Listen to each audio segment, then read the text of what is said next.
जब दरवाजे खोलते हैं तो खवातीन टूट पड़ती हैं।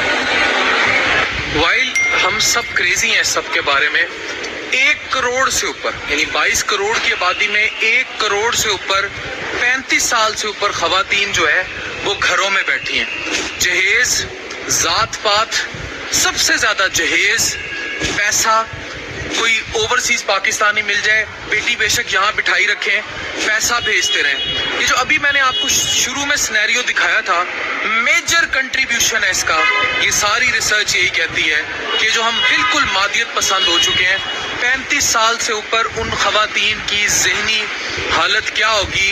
1 करोड़ पाकिस्तानी लड़कियां, खवातीन 35 साल से ऊपर बगैर शादी के बैठी हैं मादियत की वजह से। मादियत पर भरे दौर में इधर देखें खवातीन टूटी हुई हैं, और आपको पता है क्यों टूटी हुई हैं। मैं आपकी तवज्जो एक छोटी सी चीज़ की तरफ दिलाऊंगा, बस आप ये एक दफ़ा इस सारी मादियत को नोट डाउन कर लें। ये वही माहौल है जब दरवाजे खोलते हैं तो खवातीन टूट पड़ती हैं।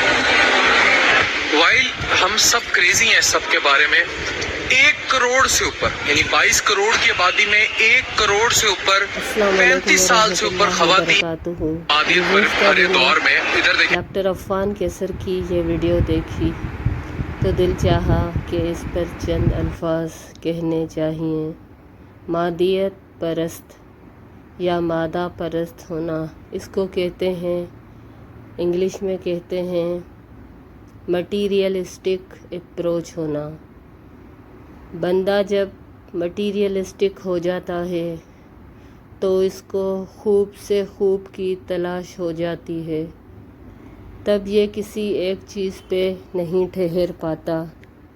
अगर इसको साइकिल है तो अब इसको बाइक चाहिए, बाइक के बाद इसको मेहरान चाहिए, मेहरान के बाद स्विफ्ट, लैंड क्रूज़र, और उसके बाद और घर है, एक गमला लाके सजाया, अब दीवारें सजी होनी चाहिए, अब दरो दीवार सजे होने चाहिए, कर्टन पे हम लाखों रुपए लगा देते हैं, तरह तरह की कराकरी।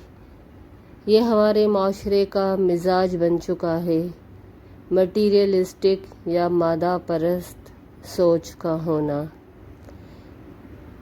इस मुल्क में या चाहे दुनिया भर में ऐसा क्यों है कि अमीर अमीर से अमीर तर होता जा रहा है और गरीब गरीब से नीचे कमतर और कमतर होता जा रहा है। बेशक ये अल्लाह की तकसीम है, अल्लाह जिसे चाहता है माल देता है और अल्लाह जिसे चाहता है तंग दस्ती देता है। अल्लाह ताला ने दौलत का ये निज़ाम माशरे में इसलिए रखा कि अमीर मादा परस्त ना हो जाए। ये वजह है इस चीज़ की कि अल्लाह ने अमीर भी बनाए, गरीब भी बनाए। अगर अल्लाह ताला यकीनन इस पर कादिर है कि पूरी कायनात को सारे रिज़्क़ के ख़ज़ाने जब उसके पास हैं तो वो हर एक को बराबर तकसीम क्यों नहीं करता?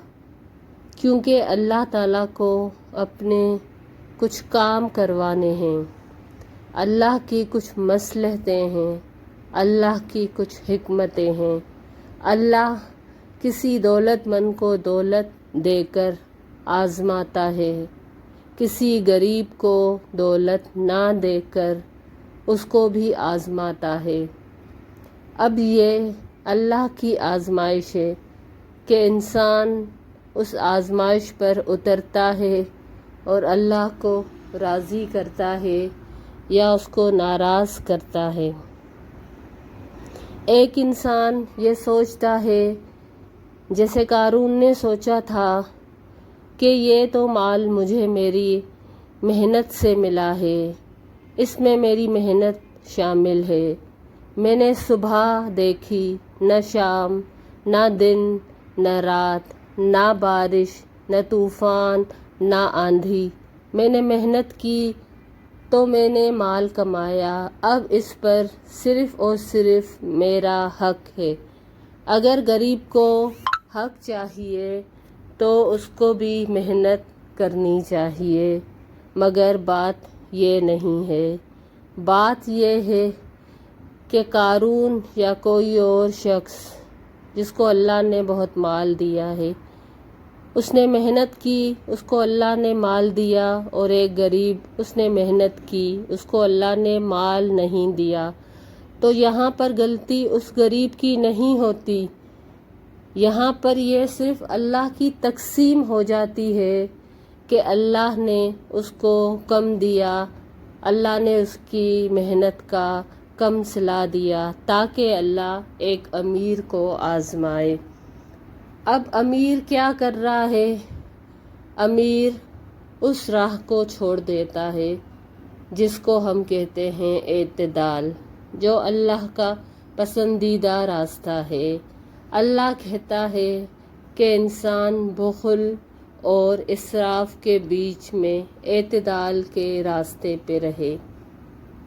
اس سے کیا ہوگا کہ معاشرے میں یہ چیزیں نہیں آئیں گی، مادیت پرستی نہیں جنم لے گی، ورنہ یہاں پر یہ ہو گیا ہے کہ جن کو اللہ نے مال دیا ہے وہ شادیوں پہ ہزاروں نوٹوں کو وافر مقدار میں خرچ بھی کرتے ہیں اور پانی کی طرح بہاتے بھی ہیں، بلکہ وارتے بھی ہیں، جس کو غریب لوگ زمین سے اٹھاتے ہیں۔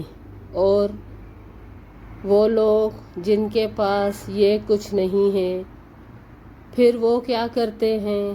بچہ ماں کا پلو پکڑ کے روتا ہے، ماں روٹی چاہیے، روٹی چاہیے۔ ان کے گھروں میں بہت سارے دن گزر جاتے ہیں، روٹی نہیں بنتی، پھر وہ کیا کریں؟ ظاہر ہے ان کے پاس خودکشی کے سوا کوئی راستہ نہیں بچتا، مجبوراً خودکشی کرنی پڑتی ہے۔ باپ سے بچے کا رونا بلکنا دیکھا نہیں جاتا، ماں سے بچے کا رونا بلکنا سہا نہیں جاتا، مجبور ہو کے، بے بس ہو کے ان کو یہ قدم معاشرہ اٹھانے پر مجبور کر دیتا ہے، ورنہ زندگی بہت پیاری چیز ہے۔ اس زندگی کو چھوڑ دینا بہت بڑے عزم کی بات ہے۔ اس دنیا کی نعمتیں، لطیف چیزوں کو چھوڑ کے ایک اندیکھے سفر پہ جانا بڑی ہمت کا کام ہے۔ اس پہ بہت ساری حدیثیں بھی آتی ہیں کہ جب اللہ نے کسی کو مال دیا ہے تو وہ اٹھتے بیٹھتے سوتے جاگتے اس مال کو خرچ کرے،